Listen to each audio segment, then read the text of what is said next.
In the name of the Father, the Son, and the Holy Spirit. Please stand. I just want to begin by saying that the altar flowers look extraordinarily beautiful today. Very nice. So I'm going to begin here with a little housekeeping. Ash Wednesday can be as early as February 4th. This happens when Easter falls on March 22nd.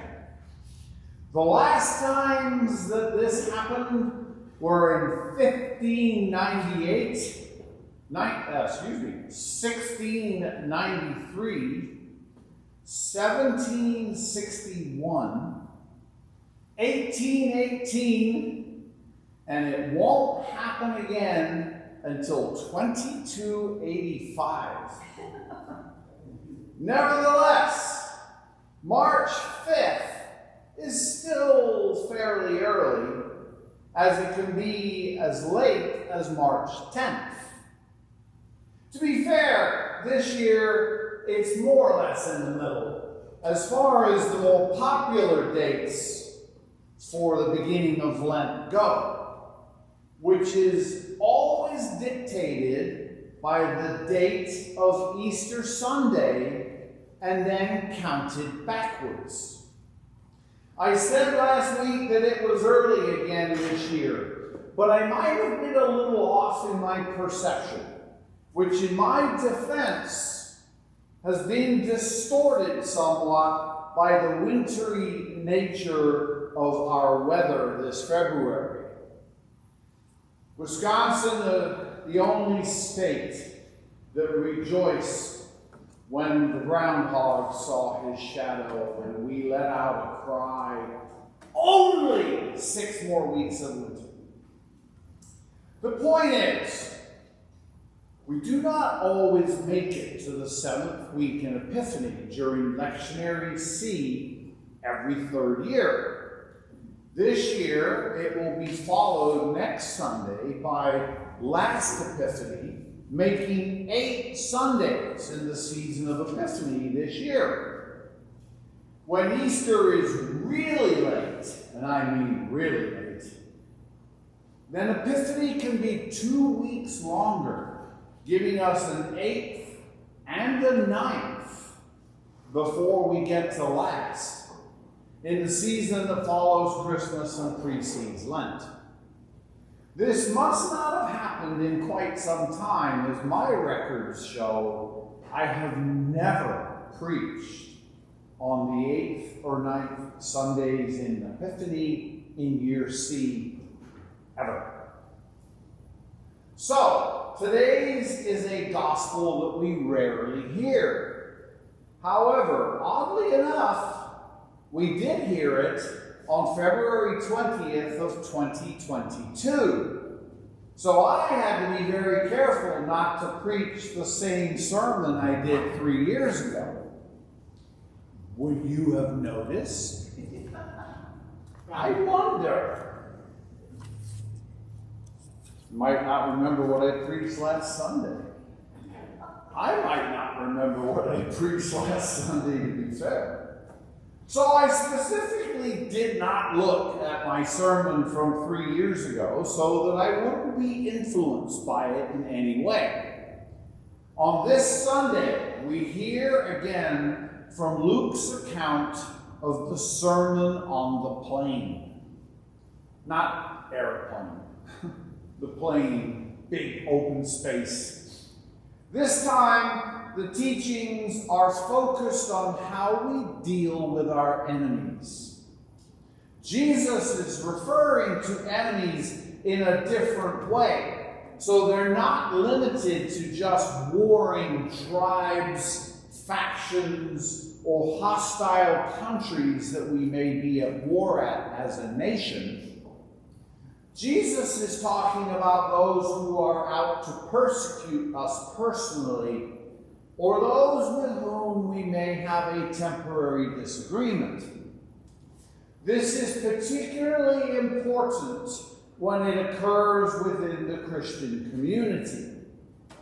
Jesus knew that when human nature is involved, when people vie for power within an organization or group of people, there will be backbiting, jealousy, and distrust within the ranks. This was certainly the case for the early church. And John wrote about it in the book of Revelation when he addressed each of the unique circumstances of the 7 churches of Revelation. I'm not going to go into near the detail that the situations surrounding these unique churches deserve, because to be fair, Revelation is not the focus of today's readings. Nevertheless, a lot can be learned from the addresses to these 7 churches, no matter what the liturgical season or date may be. John tells us that he was inspired to make these points by the words of Christ himself. The death and resurrection of Jesus had probably occurred some 6 or 7 decades prior. Yet John was inspired to talk about these 7 churches while exiled on the island of Patmos. During this time, he received a vision from Jesus instructing him to write messages to each of these churches in Asia Minor. These were prominent Christian communities at the time. The messages were meant to address both their individual strengths, although to be fair, there weren't many, as well as their weaknesses, with the intention of encouraging them while warning them against potential or existing problems, depending on their situation. Although the 7 letters in Revelation are tailored to each church and the unique issues they were all experiencing, these churches and their stated deficiencies can symbolize all Christian churches in one respect or another. Again, each church had their problems. All churches do. So in no particular order, the church of Smyrna remained faithful amidst great persecution. That's a good thing. The church of Pergamum was the church that had compromised its beliefs. And not good. The church of Thyatira followed false prophets. The church of Sardis was spiritually dead. Yikes, that can't be good. The church of Philadelphia patiently endured despite its own weaknesses. And the church of Laodicea was considered to be suffering from a lukewarm faith. That doesn't sound good either. They were going through the motions without any real belief or substance. Sadly, we see a lot of churches that resemble Laodicea these days. In fact, all these issues are ones that we can all relate to in the 21st century. Therefore, the instruction given to Revelation's congregations are all valuable to modern-day congregations. I highly recommend studying this in greater detail. There's an idea for your Lenten discipline. The ability to recognize some of the major pitfalls that so many churches, even today, especially today, is invaluable and can help every church to avoid the signs of things going astray. Catching ourselves going down the wrong path, or just being aware of what can happen when things go off the rails, is a useful tool in keeping a church healthy. Now, if you were paying attention, and I know that you were, you may be thinking, Father Nigel said there were 7 churches, but he's only given us 6. despite the problems facing these 6 churches, it was the church of Ephesus that had not only abandoned its love for Christ and his teachings, it was upholding doctrinal purity at the expense of showing love for one another and for others. The opposite, being itself equally bad, would be to uphold congregational harmony at the expense of truthful teachings. The lesson in the letter to Ephesus teaches that truth and love must go hand in hand. The Ephesians were experiencing infighting and the typical jockeying for position, power, and influence that plagued so many churches, as well as many other volunteer organizations. These are some of the problems that Jesus warns against today. The Episcopal Church, in its infinite wisdom, recognized many prayer books ago that the teachings from the gospel were so critical to our faith that important options were included in the offertory sentences of both Rite 1 and Rite 2 Holy Eucharist. According to Marion Hatchett in his book, The Commentary on the American Prayer Book, since 1549, sentences were said or sung while people placed their offerings in the poor box. Eventually, these sentences were announced by the priest, and other music, such as the singing of psalms, covered the action of the passing of the collection plate. Today, the priest uses one of the provided sentences, and usually the offertory hymn immediately follows.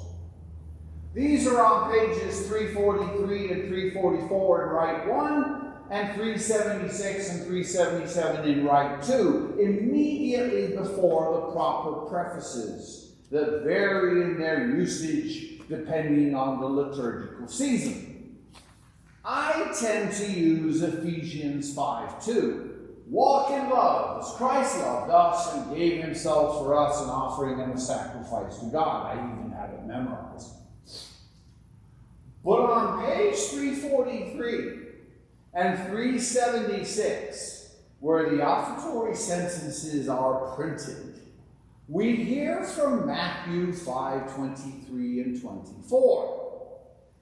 He says, if you are offering your gift at the altar and there remember that your brother has something against you, leave your gift there before the altar and go.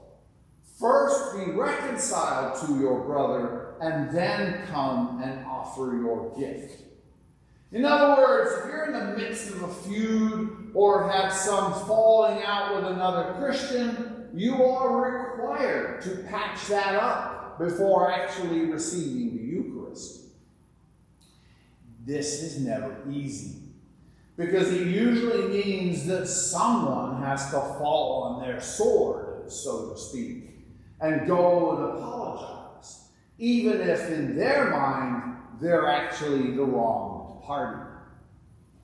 All this is supposed to be part of our personal preparation before receiving communion.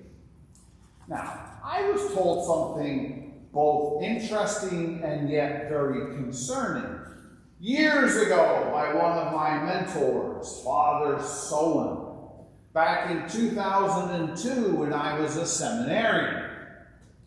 He was rector of St. Sacrament in Bolton Landing on Lake George in upstate New York, where I was serving my summer internship. I would just interject here that there are worse places than Lake George to spend the summer as a seminarian. Father Solon said he didn't like to use Matthew 23 and 24 as the offertory sentence, because he was literally afraid that if he did, half the congregation would not come up to communion. Now, the opposite of infighting, anger, and hatred is forgiveness and reconciliation. So as we approach the holy season of Lent, now that we are late in the season of Epiphany, this is a very good time to get one's spiritual house in order. If you have unresolved issues with anybody else, particularly if they're a member of the Christian community, it makes a great deal of sense to wipe the slate clean, so to speak, before Ash Wednesday. If you listen to the words of Matthew 23:24, it really ought to be done before you receive Holy Communion. Today's gospel is a very important one. So much so that I think it's a bit disappointing that it only appears once every 3 years. And then only if there are at least 8 weeks in the season of Epiphany, which, as I mentioned, is not always the case. Jesus offers us today what has been called the golden rule, which is to love others by doing for them as you would wish that they would do for you. Even when, especially when, you are fairly sure that they will do nothing for you, as these are also who Jesus is referring to as our enemies in verse 35. Because in doing so, you will be doing as God does. He loves even the ungrateful, the graceless, and the wicked, as well as all those who reject his love and work against him. These are those who we must prepare ourselves to receive from them no recompense. Further, we are being taught to abstain from critical attitudes towards others and therefore to forgive. Verse 37. Those indebted to us, and that we should give freely. For if you do these things and act in these ways, then God will reward you plenteously for your great generosity. For this is the true generosity, born from a love that requires no recompense. Although it is nice when it happens, you shouldn't really expect it. To sum it all up, this is what it means to have a faithful Christian heart. In the name of the Father, the Son, and the Holy Spirit.